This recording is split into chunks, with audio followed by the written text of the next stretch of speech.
Assalamualaikum warahmatullahi wabarakatuh. Kembali lagi di channel Kisah Warganet. Kali ini saya akan menceritakan cerita yang berjudul Perjamuan. Tak usah lama-lama, kita ke ceritanya. Ngah Nurdin menuntut ilmu hitam demi kekayaan. Cintanya pada darah ranti membutakan matanya. Namun di hari tua, ia harus menanggung akibatnya. Kisah ini terjadi di akhir tahun 1970-an. Tidak ada yang ingat pasti. Suatu waktu, Uma atau ibu saya pergi berkunjung ke rumah kakak keluarga dari kakak iparnya. Waktu itu usianya sekitar 17 tahun. Kisah ini baru diceritakan beliau saat saya pulang akhir tahun kemarin. Untuk menceritakan ulang cerita ini, saya seperti mengumpulkan puzzle. Beruntung saya sempat pulang ke Kapuas Hulu dan mendapat cerita lainnya yang melengkapi cerita ini. Itu adalah petang pada suatu hari sekitar tahun 1987. Uma baru saja sampai di rumah kakak iparnya. Setelah berjalan kaki turun naik bukit sekitar 3 jam. Agar tidak ada kerancuan, cerita utamanya terjadi di 1970-an. Di tahun 1987, itu Uma pertama kali mengetahui peristiwa ini. Sesampai di rumah kakak iparnya, Uma minta izin untuk mandi. Namun kakak iparnya melarang. Sudah malam katanya. Tapi kian malam, badan Uma terasa kian lengket dan gatal. Maklum, sepanjang perjalanan, ia tak jarang harus melalui jalan sempit dengan ilalang di kiri dan kanan. Udah ndak tahan aku harus mandi sekarang, kata Uma pada kakak iparnya. Kalau mau mandi, harus ke ujung kampung. Di sana ada mata air. Berani kamu malam-malam begini? Tanya kakak iparnya. Ya mau ndak mau, kata Uma. Kakak iparnya menatap abang Uma. Ya sudah, aku antar, kata abangnya. Uma sempat melihat abangnya dan kakak iparnya seperti bertatapan, seperti saling melempar kode. Tapi badannya gatal. Ia tak terlalu memikirkannya. Dengan penerangan obor dari bambu, Uma dan abangnya berjalan ke ujung kampung. Suasana kampung sangat sepi. Hanya ada sekitar 20 rumah di kampung itu. Sepi sekali kampung ini, Bang. Namanya juga kampung. Kalau ramai, namanya pasar. Lagi pula, orang-orang sedang takut keluar. Uma termenung. Tak berani ia bertanya lebih jauh. Ia mencoba menerka-nerka. Nanti saja bertanyanya kalau sudah pulang. Lokasi pemandian itu agak menurun. Ada sumber mata air kecil di sana yang ditampung dalam sebuah kolam kecil.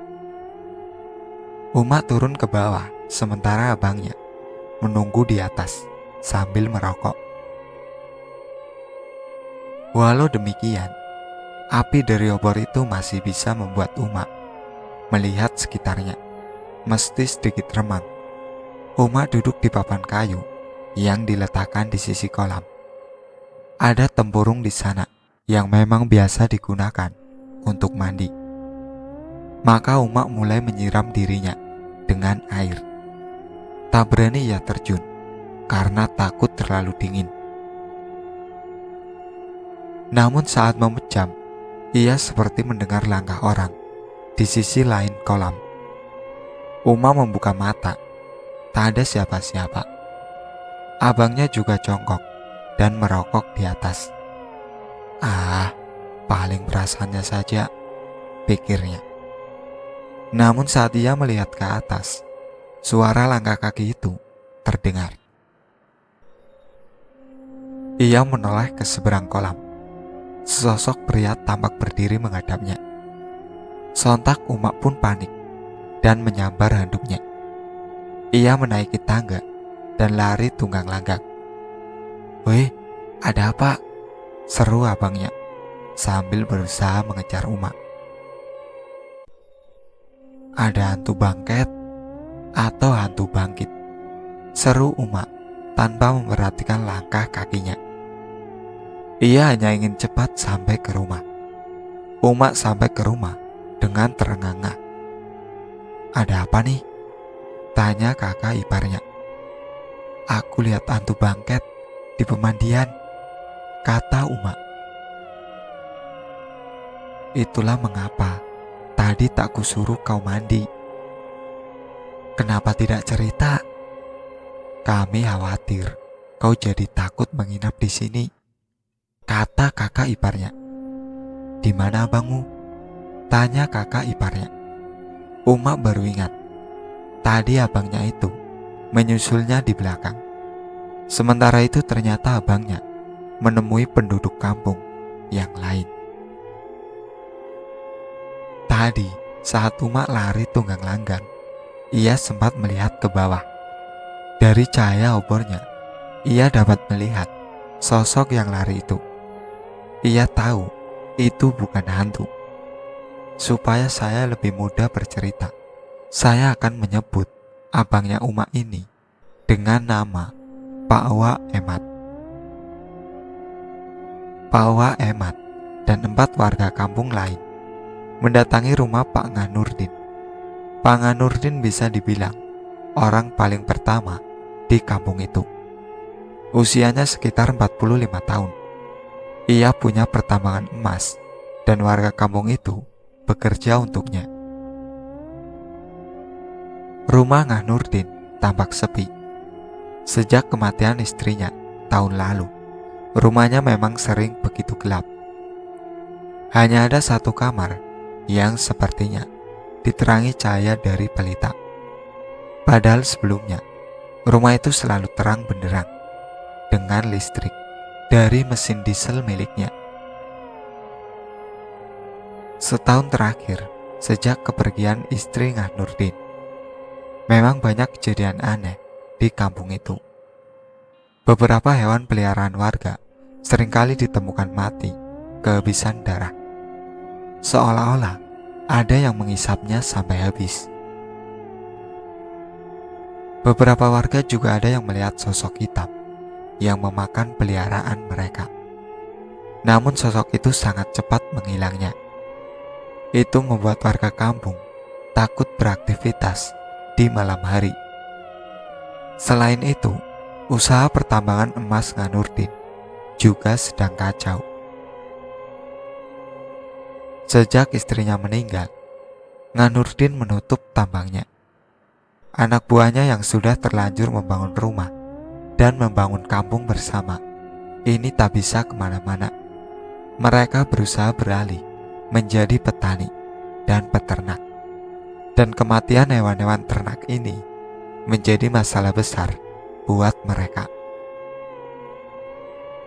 Wa Emat mengetuk pintu rumah Nganurdin. Tak ada sautan dari dalam. "Kau yakin yang kau lihat itu Nganurdin?" kata Ucu Mahrul. "Palingan Nganurdin ke pemandian buat ngambil air," kata Borson. "Yaitu, kita kesini untuk mengkonfirmasi," sahut Wa Emat.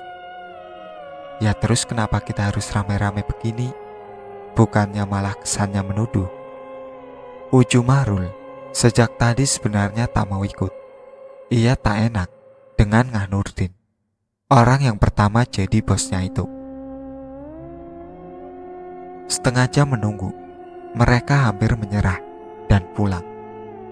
Namun suara langkah orang di balik semak membuat mereka kaget dan memeriksa sumber suara tersebut. Dan disitulah mereka melihat Nganurdin sedang berjalan pelan dengan tatapan kosong, mulutnya penuh darah. Nganurdin berusaha kabur dari warga yang mengerubunginya. Namun Wak Emat dan teman-temannya tak kalah tangkas meringkus Nganurdin. "Kita bawa ke rumah saja," kata Wak Emat. Mereka menyadari sesuatu. Nganurdin dalam kondisi tidak sadar. Warga berkumpul di rumah Nganurdin. Semua penasaran dengan apa yang terjadi. Uma bersama kakak iparnya ada di sana. Melihat Nganurdin dengan tatapan kosong meronta-ronta. Kata Uma persis zombie di film-film sekarang. Sampai tengah malam, Nganurdin tak juga sadar. Warga tak dapat melakukan apa-apa. Beberapa warga pulang untuk istirahat. Hanya Wak Emat dan 2 temannya yang berjaga di sana. "Lepaskan saya!" Sebuah suara membangunkan Wak Emat dan teman-temannya. Mereka sepertinya kelelahan dan tertidur. Nganurdin menatap mereka dengan marah. "Sabar Ngah, kami tak bermaksud jahat ke Ngah. Kami cuma butuh penjelasan. Ada apa sebenarnya Ngah?" Wak Emat berusaha menenangkan Nganurdin. "Benar Ngah, pasti ada yang membuat Ngah jadi begini," kata Borson. "Lepaskan saya," seru Nganurdin. Uju Mahrul pun sigap membuka ikatan Nganurdin. "Saya bukakan Ngah," kata Uju Mahrul. Nganurdin bangkit dari kursi. Ia beranjak ke dapur, lalu datang dengan segelas air. Darah di mulutnya sudah hilang. Ia membasuhnya di belakang. "Kalian terlanjur tahu. Saya akan menceritakan sesuatu pada kalian," kata Nganurdin sambil berkumur dan membuang airnya melalui jendela rumahnya. Usia Nganurdin 35 tahunan waktu itu. Kekasihnya Lima baru menginjak usia 20. Hubungannya Nganurdin dan Lima ini tidak ada yang tahu. 5 anak keluarga berada di kampung, sedangkan Nurdin anak yatim yang tumbuh dengan kerja kerasnya sendiri. Dan sebagaimana roman-roman picisan, urusan ekonomi ini ternyata menjadi masalah untuk hubungan mereka. Di usia yang 20 itu, Lima hendak dinikahkan dengan salah satu teman usaha bapaknya. Lima menolak. Bapaknya berang. Lima ditampar habis-habisan oleh bapaknya. Kabur dari rumah. Bersamaan dengan hilangnya Lima, warga kampung juga dihebohkan dengan hilangnya Nganurdin. Kasak-kusuk di kampung itu ternyata benar. Nurdin dan Lima menjalin hubungan. Orang tua Lima marah besar. Bapak Lima yang pengusaha angkutan sungai itu mengerahkan anak buahnya mencari Nurdin. Tak ikhlas dia putrinya dibawa kabur oleh orang susah seperti Nurdin. Sementara itu, Nurdin dan Lima sudah jauh bersembunyi di hutan rimba. "Tak ada yang mengira kita lari ke sini Lima," kata Nurdin pada Lima. Bagi Lima, kemanapun Nurdin mengajaknya, ke situ pun ia akan pergi. "Dulu waktu masih kecil, kesinilah aku mencari rotan untuk dijual," kata Nganurdin. Ia hafal betul area hutan itu, walau orang-orang tak berani ke sana karena konon di daerah itu ada penjaganya. "Kenapa kau seberani itu Bang?" tanya Lima. "Tak ada yang lebih menakutkan daripada kelaparan Lima," jawab Nurdin. Nurdin membangun pondok kecil untuk mereka berdua. Di pondok itu mereka hidup seadanya, sambil memikirkan rencana ke depan. Nurdin mencari bahan makanan, sedangkan Lima yang bertugas mengolahnya. Namun kesayang-sayangnya Lima ke Nurdin tak kuat juga ia hidup susah seperti itu. Hidupnya selama ini terlampau mudah. Suatu pagi, Nurdin terbangun dan menyadari Lima telah hilang dari pondoknya. Dicarinya ke sungai kecil tempat mereka mandi. Lima tak ada di sana. Ketika kembali ke pondoknya, Nurdin menyadari bahwa Lima telah pergi membawa pakaiannya. Lima kembali ke kampung. Hancur hati Nurdin. Kekasihnya pergi. Dia tak punya siapa-siapa lagi. Malam-malam berlalu dengan kesepian dan kesedihan yang mendalam. Hingga suatu malam, seseorang datang ke pondok kecilnya. Sidat namanya. "Siapakah kau? Datang malam-malam ke sini. Ada perlu apa?" tanya Nurdin. "Aku Sidat. Kukira kau penjaga tempat ini. Aku kesini untuk sebuah urusan." "Urusan apakah itu?" "Ah, jangan berpura-pura. Kau tinggal di sini. Kau pasti tahu kalau di sini kita bisa meminta sesuatu." "Meminta apa?" tanya Nurdin heran. "Apa saja," sahut Sidat. "Yang aku dengar, di sini ada penjaganya, tapi aku juga tak pernah ketemu." "Itu dia. Dialah yang bisa memberi apapun," kata Sidat. Maka Sidat bercerita soal penjaga hutan itu, yang konon adalah seorang dewi yang cantik. Ia tahu dari gurunya, seorang kepala desa di kampungnya. Mendengar cerita Sidat ini, Nurdin pun tergoda. Diceritakanlah keluh kesahnya pada Sidat. "Itu persoalan yang mudah. Kau ikut saja ritual bersamaku. Barangkali sang dewi akan menemui kita," kata Sidat. Maka di pondok Nurdin yang kecil itu, Sidat menggelar ritual. Nurdin duduk di sampingnya, berusaha mengosongkan pikiran sesuai instruksi Sidat. Suasana hutan yang riuh mendadak hening. Udara di sekitar mulai terasa lebih hangat. "Nurdin, bukalah matamu Nurdin," kata Sidat. Nurdin membuka mata. Ia melihat sekitarnya kini telah berubah. Mereka berdua duduk di sebuah lingkaran putih. Di sekitar mereka, pohon-pohon menjulang tinggi. Ada jalan setapak di hadapan mereka, yang kanan dan kirinya dipenuhi cahaya. "Di mana kita?" tanya Nurdin. "Dewi menyambut kita," kata Sidat tersenyum senang. Ia lalu berdiri, disusul Nurdin. Ia dapat mencium aroma yang harum sekali. Mereka berjalan ke sebuah gerbang dari kayu. Tumbuhan merambat di gerbang tersebut, menjuntai-juntai. Sidat berjalan, di depan diikuti Nurdin. Mereka tiba di sebuah lingkaran yang lebih besar.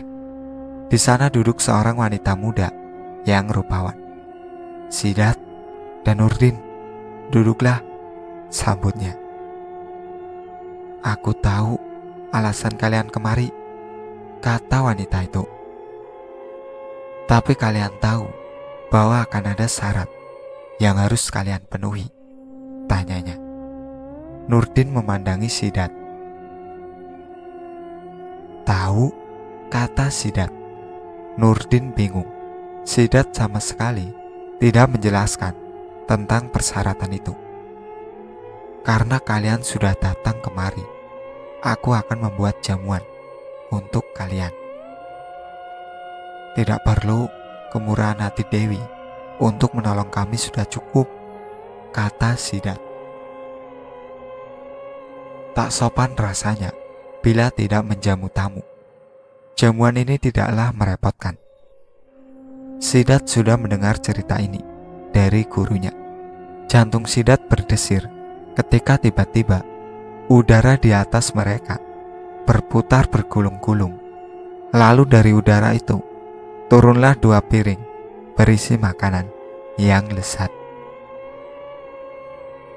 "Makanlah," kata wanita itu. Nurdin yang memang berhari-hari hanya makan apa saja yang ada di hutan, langsung tergiur dengan makanan tersebut. Sementara Sidat tidak berani menyentuh makanan tersebut, walau perutnya berbunyi nyaring. "Kau tidak makan, Sidat?" tanya Nurdin. "Tidak, kau saja," kata Sidat. Nurdin pun kemudian memakan piring kedua yang merupakan jatah Nurdin. Tak lama, piring kedua pun kandas. Nurdin pun minum dari gelas yang terbuat dari tembaga. Namun air yang awalnya segar tiba-tiba tercium amis. "Nurdin, Nurdin," kata Sidat dengan jijik, menunjuk air di gelas Nurdin. Darah kental masih tersisa setengah di dalamnya. Nurdin panik dan melempar gelasnya. Wanita tersebut tertawa di hadapan Nurdin. Wajahnya berubah seperti nenek tua renta. Lidahnya panjang seperti ular. Aroma busuk menusuk hidung mereka. Sementara itu, ulat-ulat kecil tampak bergerak di piring sisa makan Nurdin. Nurdin merasa mual, lalu memuntahkan isi perutnya. "Kau tak cerita soal ini, Sidat," keluh Nurdin. "Maafkan aku, Nurdin. Aku tak bermaksud mengerjaimu," kata Sidat berbisik. Sementara itu, dari sekitar mereka keluar sosok-sosok berbadan besar, bertubuh tinggi, dan berlidah menjuntai. "Sudah selesai perjamuanku. Aku kupenuhi permintaan kalian. Tapi ingatlah, setiap bulan aku akan datang untuk meminta jamuan kalian," kata wanita tua itu. Mereka berdua pun bangkit dan berjalan ke arah mereka datang. Suasana mulai lebih dingin. Semua semakin gelap dan mereka tak bisa melihat jalan. Mereka lalu membuka mata saat mendengar suara dedaunan di kaki mereka. Ketika membuka mata, mereka berdiri di depan pondok Nurdin. Di saat yang sama, matahari telah terbit di timur sana. "Apa yang baru saja terjadi? Dewi hutan telah menolong kita," kata Sidat. "Menolong apa? Aku masih begini saja. Padahal telah kuminta kekayaan padanya," kata Nurdin. "Sudah aku makan pula ulat-ulat busuk itu," kata Nurdin menyesal. Namun Nurdin merasa ada yang mengganjal di celananya. Ia merogoh sakunya, menemukan sebuah kotak. Dibukanya kotak tersebut perlahan. Tampak berlian berkilauan di dalamnya. "Dewi menepati janjinya," kata Nurdin. "Kalau begitu, aku harus segera pulang," kata Sidat. "Kenapa? Ibuku mungkin sudah sembuh di rumah," kata Sidat. Itulah permintaannya. Minta kesembuhan untuk ibunya yang sedang sakit. Sementara Nurdin ingin kekayaan agar bisa menikahi 5 kekasih hatinya. Soal jamuan itu, Sidat sudah tahu dari gurunya kalau itu hanyalah sebuah tes semata. Dewi akan marah bila jamuannya tak habis. Beruntung ia membawa Nurdin yang tidak tahu menau. Jadi ia tak perlu menyantap makanan laknat tersebut. Nurdin mengemasi pakaiannya, lalu kembali ke kampung. Kehadiran Nurdin di kampung mengagetkan banyak orang. Banyak yang mengira Nurdin telah meninggal. 5 berbohong dan bilang ia lari ke kota, kecamatan, dan tak bersama Nurdin. Tak lama di kampung, Nurdin pergi ke kota kabupaten. 2 minggu kemudian, ia pulang sebagai orang paling kaya di kampung. Orang-orang semakin kaget, apalagi orang tua Lima. Dengan harta Nurdin yang sekarang, tak ada lagi alasan orang tua Lima menolak Nurdin. Pesta besar digelar. Nurdin dan Lima akhirnya menikah. Astaga, dari tadi salah pakai nama samaran. Kami tadinya mau pakai nama samaran Dara Ranti, tapi malah pakai nama samaran Lima. Sudahlah, sudah terlanjur. Nah, itulah awal mulanya Nurdin jadi pengusaha tambang emas. Setelah menikahi Lima, ia kemudian menemukan lokasi tambang yang bagus. Maka mulailah usaha tambang emasnya. Disinilah ia mulai merekrut anak buah dari kampung lain. Di pertambangan inilah Waemat bertemu istrinya. Tanpa sepengetahuan Lima, Nurdin selalu menjamu seekor ular yang datang setiap bulan ke rumahnya. Nurdin tahu itulah penjelmaan sang dewi. Maka untuk itu, Nurdin memelihara banyak ayam di rumahnya. Setiap bulan, satu ayamnya pasti diberikan pada ular yang datang. Pasti pada mikir, anjir, enak banget nih ritualnya. Cuma ngasih ayam doang. Iya enak, tapi masalahnya kedatangan ular ini tak bisa ditebak. Lima juga heran saat mengetahui Nurdin memberi seekor ayam tiap ada ular yang datang ke rumahnya. Ini cara kita berbagi dengan alam. Alam banyak memberi kita. Tak ada salahnya kita membalas, kata Nurdin berbohong. Namun celaka terjadi ketika Lima sakit keras. 3 bulan Lima hanya terdiam di kasurnya, tak dapat bangun. Nurdin sedih bukan kepalang. Hingga kemudian ia disarankan membawa istrinya ke Pontianak untuk berobat. Tak ada yang mahal bagi Nurdin. Berangkatlah ia membawa istrinya ke Pontianak. Namun celaka terjadi. Ular itu datang kepadanya saat ia sedang di rumah sakit. Saat ia sedang menjaga istrinya yang sakit. Tiba-tiba ia terbangun dan melihat seekor ular melingkar di ranjang istrinya. Nurdin, mana jamuanku? Maaf, saya tidak tahu Dewi akan datang ke sini. Bukankah kau akan menjamuku setiap aku datang? Iya, tapi kau mengkhianati janjimu Nurdin.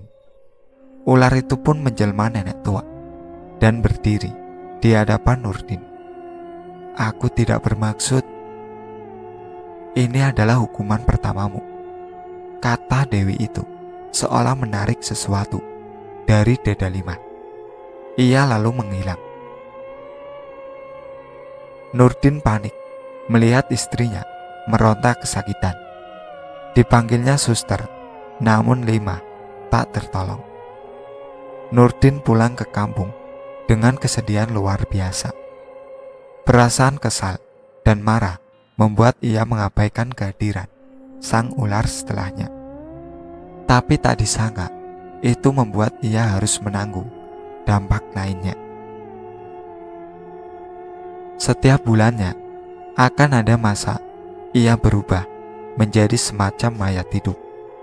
Seolah-olah roh tak punya kuasa akan jasadnya. Tubuh itu seolah-olah dikuasai sang dewi, dan tubuh itu berjalan mencari sendiri jamuan untuknya. Itulah mengapa seringkali hewan-hewan ternak warga ditemukan dalam keadaan mengenaskan. Waemat menyimak cerita Nurdin dengan seksama. Tak disangka mantan bosnya ini punya kisah hidup yang semengerikan itu. Tapi kalian jangan khawatir, biar aku tanggung kesalahanku di masa lalu ini, Aku akan segera pergi dari kampung ini, kata Ngah Nurdin. Tapi bukankah juga berbahaya kalau Ngah Nurdin jadi hantu bangket di kampung lain? Tanya Wak Emat. Aku tak akan pindah ke kampung. Aku akan tinggal di hutan sebagaimana dahulu, kata Ngah Nurdin. Tidak, Ngah Nurdin di sini saja. Kami akan menjaga Ngah. Kalau sosok itu masuk lagi, kami akan beri jamuannya. Lalu Ngah tak perlu kemana-mana semalaman sampai pagi tiba, kata Borson. Benar, Ngah Nurdin di sini saja. Kami juga berhutang budi pada Ngah Nurdin, kata Wak Emat. Maafkan saya, gara-gara saya, kalian harus ikut menanggung kutukan ini. Tidak Ngah, kekayaan Ngah juga membantu kami selama ini. Kami akan menganggur tanpa Ngah, kata Wak Emat. Ada benarnya memang. Barangkali ini cara mereka balas budi.